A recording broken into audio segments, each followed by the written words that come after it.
Selamat datang semua, selamat di horor episode kelima. Tentunya yang bakal nemenin malam Jumat kalian dengan cerita-cerita horor kiriman kalian atau cerita dan mitos yang berkembang di masyarakat bakal kita bahas tuntas di sini.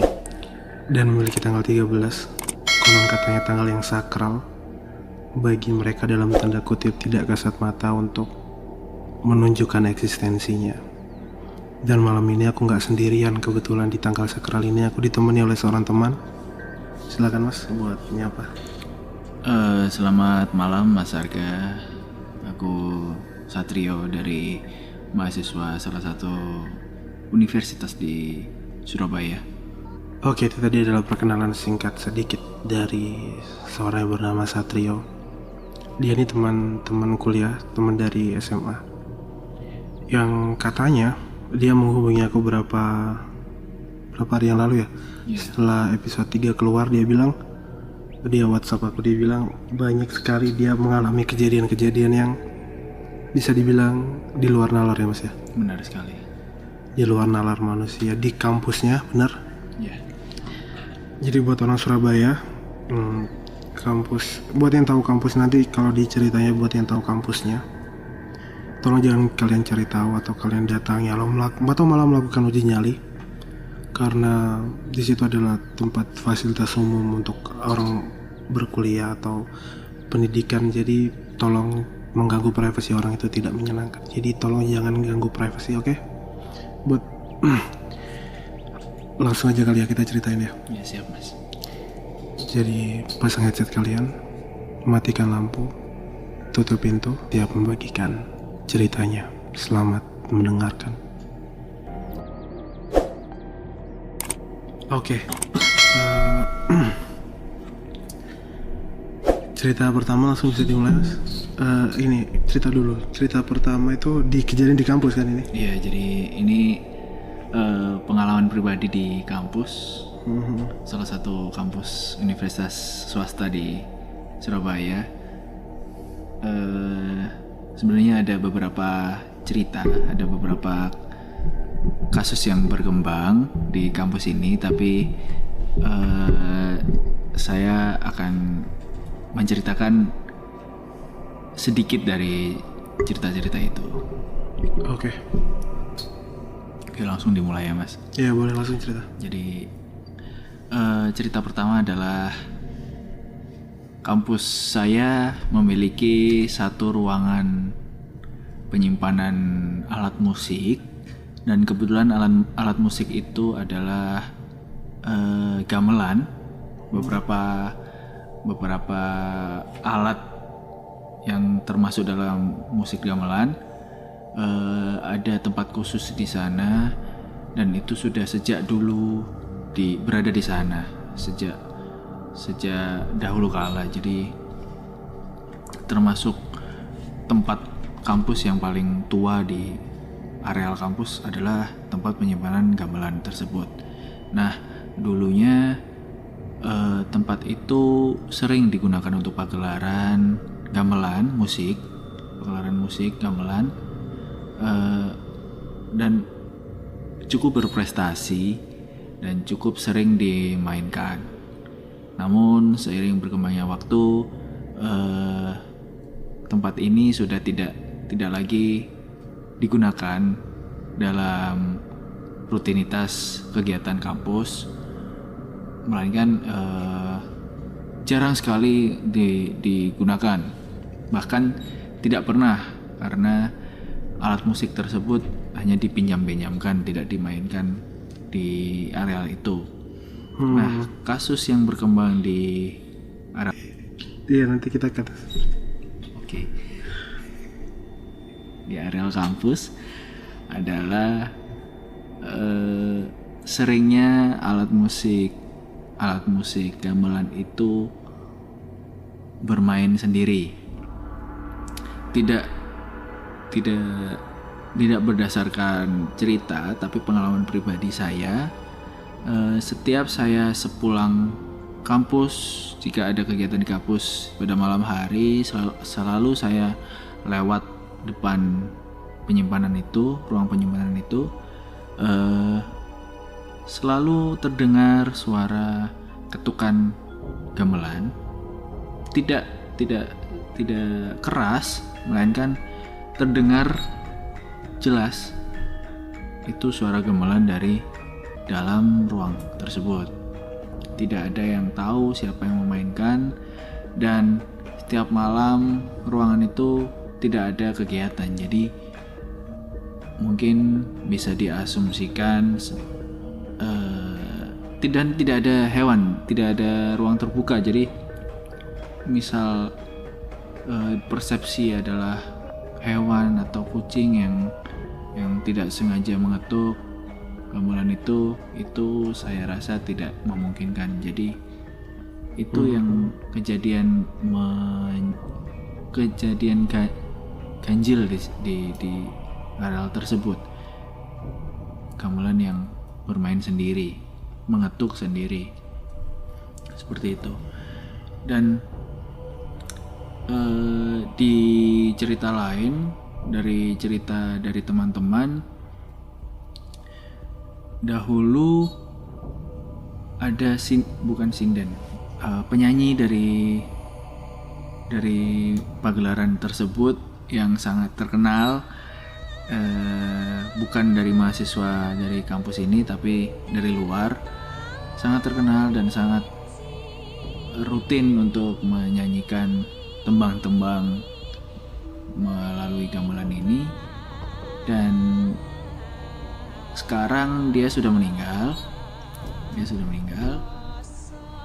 Kebetulan meninggalnya bukan di area kampus, tapi karena gamelan. Meninggal karena gamelan, disebabkan bukan kejatuhan gamelan, tapi rutinitas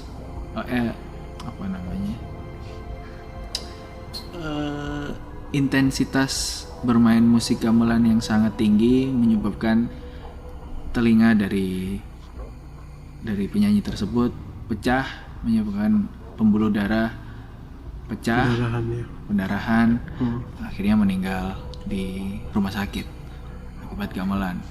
Dan setelah itu banyak yang cerita, rumor kalau di tempat pagelaran itu sampai sekarang tidak ada suara, cuma ketukan-ketukan gamelan yang sedikit, yang volumenya tidak terlalu keras, akan tetapi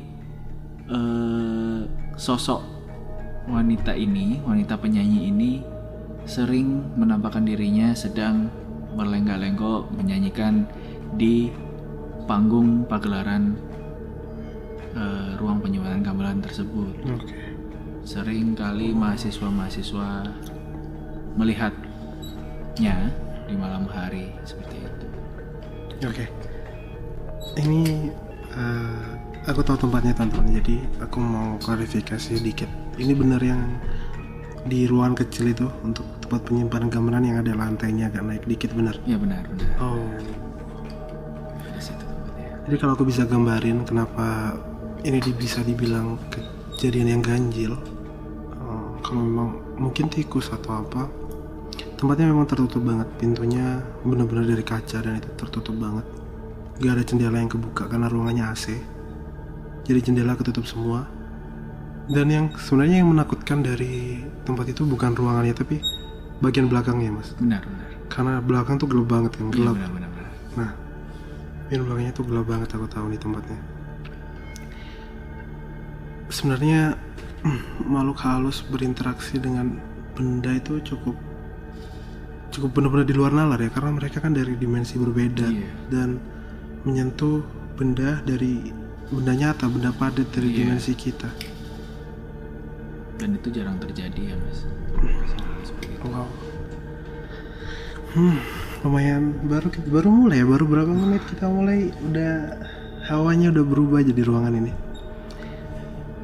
Dan untuk kejadian seperti itu di hari-hari tertentu sih, Mas, nggak setiap malam. Jadi hari tertentu. Jadi seperti waktu itu ada kegiatan mahasiswa yang mengharuskan mahasiswa untuk bermalam di sana, bermalam di areal kampus, dan banyak yang menyangkal kejadian seperti itu, rumor-rumor ini. Jadi mereka tetap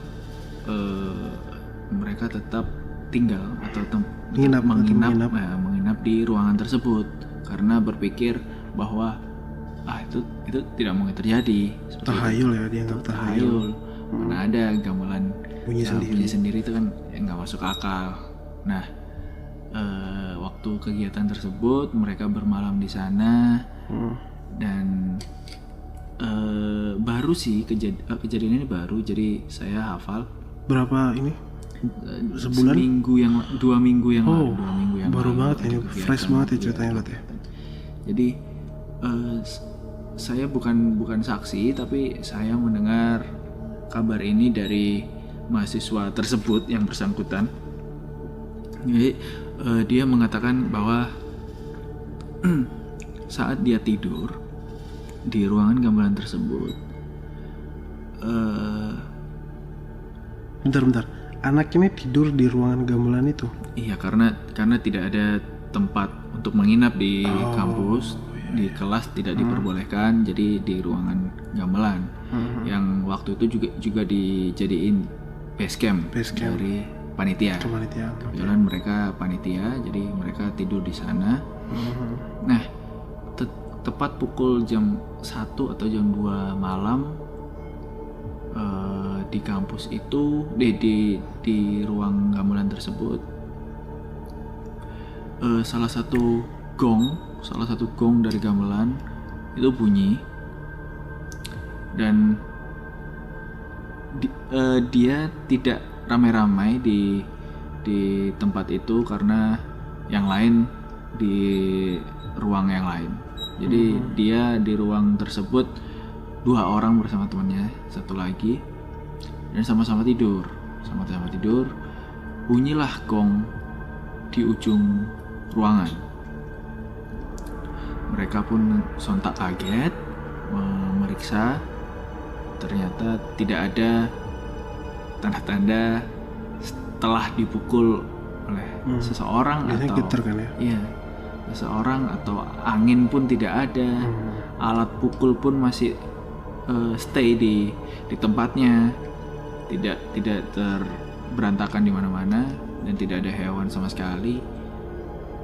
Bunyilah gong tersebut.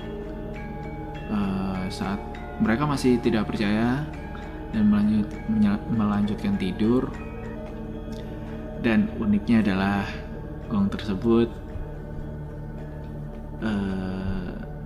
bunyi lagi dan 2 kali ketukan. Jadi sontak mereka kaget dan tidak memeriksa kejadian itu, langsung melaporkan ke pembimbingnya, dan ternyata pembimbingnya membenarkan bahwa tempat itu tidak disarankan untuk ditinggali oleh orang seperti itu. Jadi intinya bukan cerita dari mahasiswa. Cerita ini sudah dikonfirmasi oleh penjaga kampus, pembimbing kampus yang sudah lama di kampus seperti itu. Oke. Seperti tadi yang Mas Satrio ceritakan, bahwa mereka ini berinteraksi dengan tanggal-tanggal tertentu atau hari-hari tertentu. Seperti sekarang, tanggal 13. Mungkin kalian yang sedang mendengarkan podcast ini tidak sendirian. Ada seseorang yang ikut mendengarkan, entah dari ujung ruangan gelap kalian, atau di bawah tempat tidur, di luar jendela mungkin kalian bisa periksa. Atau seperti biasa, benda muncul tiba-tiba yang kalian tidak miliki sebelumnya, yang memiliki bentuk yang tidak seperti benda-benda pada biasanya. Kalian bisa cek ruangan kalian sekarang. Karena tanggal-tanggal tertentu itu kadang bisa memancing mereka ya Mas ya, bener ya? Gitu ya. Oh iya. tanggal-tanggal tertentu itu bisa membuat mereka lebih kuat atau membuat mereka lebih lemah kadang-kadang. Iya, iya. Dan untuk gamelan sendiri tadi yang Mas Satrio ceritakan, aku juga ada pengalaman di gamelan tersebut. Oh ya. Pembimbingnya sama. Jadi waktu itu kita kan beda kampus. Iya. Jadi saya waktu itu ke kampus tempat Mas Satrio ini berkuliah untuk meminjam peralatan gamelan tersebut untuk keperluan kepanitiaan juga. Dan di mobilku lah si gamelan, bukan gamelannya waktu itu, karena gamelannya kan besar jadi ditaruh di pick up, dan di mobilku itu ditaruh yang bagian-bagian kecil yang nggak tahu apa namanya, kecil-kecil itu. Waktu itu aku sama temenku berdua buat dibawa ke gedung kesenian kebetulan. Dan tiba-tiba di tengah perjalanan, waktu itu ya sekitar jam 8 lah, jam 8 setengah 9, tiba-tiba kayak satu kepingannya tuh, tahu kan bunyi yang ting gitu, itu benar-benar kayak dipukul. Padahal di mobil kan otomatis ya kalau kesenggol mungkin ya, tapi ini benar-benar bukan kesenggol, kayak dipukul niat dipukul orang, ting gitu sih. Kata pembimbingnya emang yang jagain gamelannya tuh seorang perempuan emang. Jadi ada seorang, ya benar kata cerita tadi yang perempuan sinden tadi ya. Wah. Karena kabar yang berhembus itu gamelan bukan dibeli sembarangan, jadi itu dia. Jadi khusus didapatkan dari orang tertentu. Nah, saya tidak tahu ya, asal-usulnya gimana, tapi bukan sembarangan beli di toko gamelan atau gimana, seperti itu. Jadi itu ya kadang benda warisan kan kita nggak tahu sebelumnya pernah dibuat apa, pernah dijadiin apa, atau pernah dimiliki oleh siapa, kita nggak tahu. Jadi mungkin pemilik sebelumnya, contohnya perempuan tadi yang sering mainin gamelan, mungkin itu pemiliknya. Mungkin itu pemilik sebelumnya, atau orang yang sering memainkan gamelan itu, nggak tahu kita. Itu udah misteri di luar kita berpikir lah. Ada cerita lain Mas selain gamelan itu? Sama seperti tadi masih di areal kampus, tapi tidak di gamelan tersebut. Ini di di depan ruang radio kampus. Ruang radio, Di depan ruang radio kampus itu ada lampu, seperti dipasangi lampu jalan, ada kayak lampu jalan gitu, lampu taman. Nah, itu setiap malam memang dinyalakan lampu itu, masih bisa lah, masih nyala sampai sekarang. Tapi di malam-malam tertentu atau saat radio kampus ada kegiatan non formal ya, maksudnya main-main di radio kampus, di studionya, sering sekali di atas jam 10 malam lampu taman yang mulanya berwarna putih selalu menjadi merah. Di atas jam 10 beberapa detik itu menjadi merah lampunya. Dan itu pasti segera ditanyakan ke pihak kampus, kenapa kok sering ada kejadian kayak gitu. Mereka tidak bisa menjawab karena lampunya sendiri memang berwarna putih, sinarnya pun berwarna putih, dan jika berwarna merah itu mereka menganggap itu tidak mungkin. Tapi faktanya adalah setiap hari-hari tertentu atau anak-anak RK-nya yang terlalu larut menjadikan lampu itu jadi merah seperti itu. Beberapa nggak lama, mungkin tapi tanda untuk disuruh pulang kali Mas ya. Ya, itu bisa jadi seperti itu, karena ya kita tahu seperti yang Mas Arga tadi bilang, privasi itu tidak bisa diganggu. Privasi orang dan privasi makhluk lain juga harus dihormati seperti itu. Tidak hanya Mungkin karena kita bercandanya kelewatan kali kumpul kan kita teriak-teriak bercanda jadinya mereka mungkin merasa terganggu seperti itu ya. Dengan merubah warna lampu seperti itu. Oh itu baru sih aku bertutup. Wah warna lampu bisa berubah.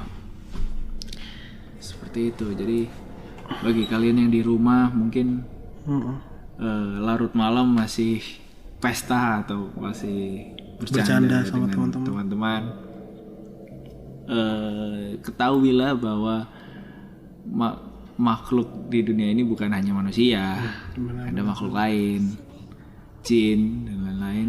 Itu juga perlu yang namanya ketenangan, privasi. Soalnya kita kan juga berbagi tempat dengan mereka seperti itu.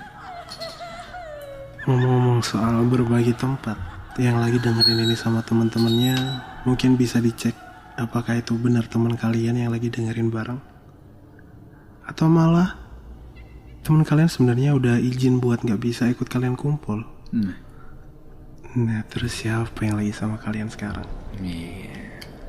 Masih soal ini kampus, daerah kampusnya Mas Satrio ini. Waktu itu aku pernah ada acara suatu kepanitiaan juga. Jadi sering ke kampus saya. Iya, yang lantai 4 aula. Oh iya tahu lantai 4. Konon katanya si lantai 4 ini bahkan si satpam sendiri nggak berani buat ke atas di atas jam, ya benar itu Mas. Benar.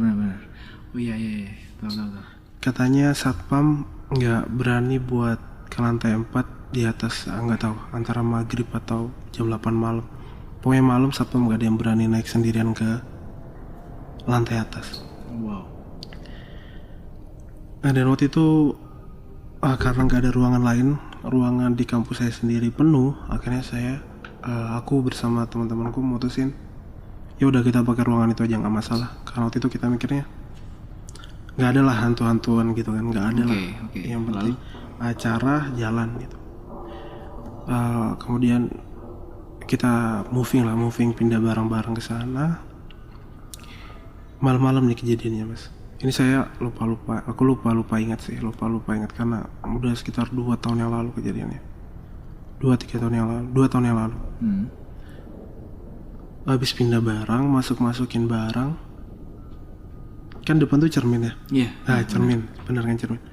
Dari cermin itu ada yang keluar, pintunya kan 2 tuh. Tiba-tiba ada yang keluar dari pintu sebelah. Di cermin, kan waktu itu aku posisi di luar. Ada yang kelihatan tuh, ada orang buka pintu tuh. Oke. Tapi pas aku keluar, penasaran dong siapa yang, kan dari pintu satunya kebuka, otomatis kelihatan dong bayangan pintu sebelah sini. Benar. Waktu di pinggir pintu sambil main HP. Pas dicek ke dalam, kan waktu itu ditutupin pintu sebelahnya kan, ada kayak backdrop warna hitam gitu. Waktu aku muter ke samping itu pintunya masih ketutup cuy, dan itu dikunci. Wow. Itu dikunci benar-benar, jadi pintu yang dibuka cuma sebelah kiri, sebelah kanannya benar-benar dikunci karena waktu itu buat properti jalan masuk, jadi harus dikunci biar orang masuknya cuma lewat dari kiri. Wow.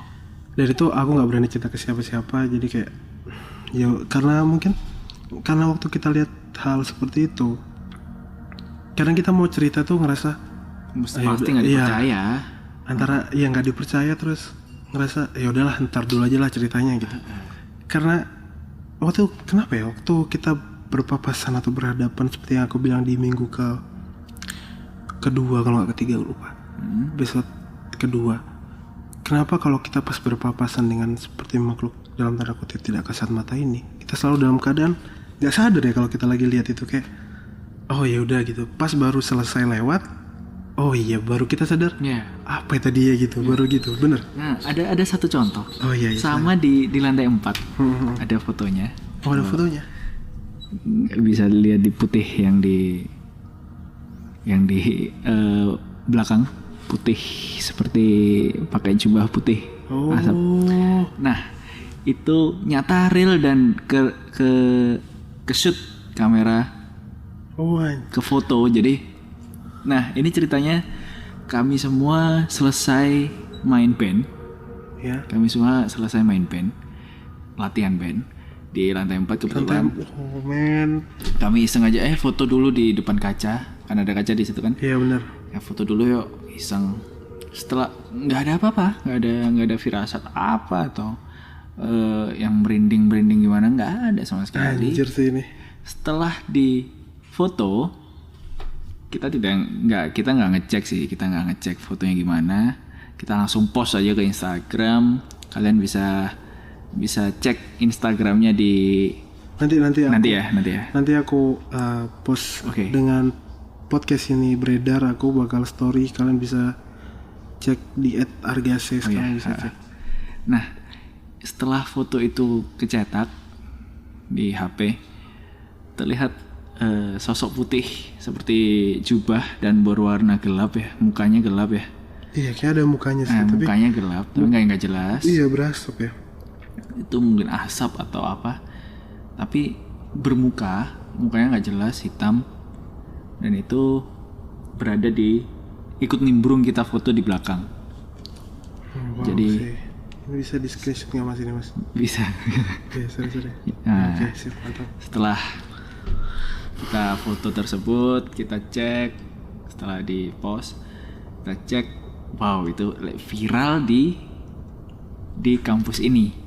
Foto ini sudah viral di kampus ini, meskipun yang nge-like nggak ada, yang jarang. Tapi kabar ini sudah sampai ke telinga seluruh angkatan, bahkan adik kelas. Nanti kalian bisa lihat sendiri fotonya. Ini real soalnya, tidak hanya cerita belaka, tapi ada bukti. Jadi kalau aku lihat sih, dia tuh bentuk badan, terus ada kepalanya sedikit di atasnya. Ya, kita lagi ngeliat fotonya ini. Kebetulan saya yang depan itu mas. Nah, saya tidak tahu. Saya itu melihat kaca, dan kaca itu nggak ada apa-apa ya, cuma kami berempat, tidak ada apa-apa. Asap pun nggak ada yang merokok waktu itu. Nggak boleh ngerokok kan tentunya. Waktu itu malam sih boleh, tapi waktu itu nggak ada yang rokok. Dan nggak mungkin asap rokok bentuk objek seperti ini kan? Asap rokok kalau tidak. Asap rokok pasti sudah lewat kayak terbang dan aja, dan ini tidak objek segempal ini loh mas. Itu menggempal objeknya. Wow. Segumpal itu. Jadi wow. Keren. Foto ini masih ada di Instagram, jadi nanti kalian bisa cek sendiri. Wow. Ya lantai 4 tuh ya, emang sih. Nggak ada yang berani, konon ceritanya nggak ada yang berani nginep di atas. Dan waktu itu aku dan kepanitiaanku berani nginep di atas karena keterpaksaan ruangan yang nggak ada. Akhirnya nginep di atas, dan emang apa ya, memang karena mungkin lantai atas sendiri kali ya. Iya, dan bukan itu sih. Kalau saya melihatnya, lantai 4 ini sering digunakan untuk event sebenarnya. Iya, event benar. Tapi lantai bawahnya, lantai 3 dan lantai 3 itu sama sekali jarang digunakan untuk kegiatan mahasiswa. Karena di situ cuma ada ruangan penelitian dosen dan ruangan praktek apa gitu. Dan itu jarang sekali digunakan. Nah, mungkin saking jarangnya itu bisa dihuni oleh yang lain seperti itu.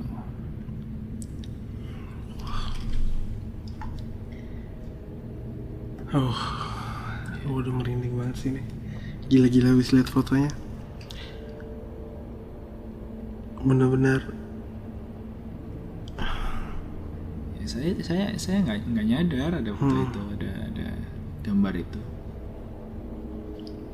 Pasti yang sekarang lagi tahu tempatnya udah cengir-cengir nih yang tahu tempat. Tapi ingat ya, jangan sok jadi spesialis uji nyali dan sebagainya, karena ya itu kembali lagi privasi orang ya. Benar.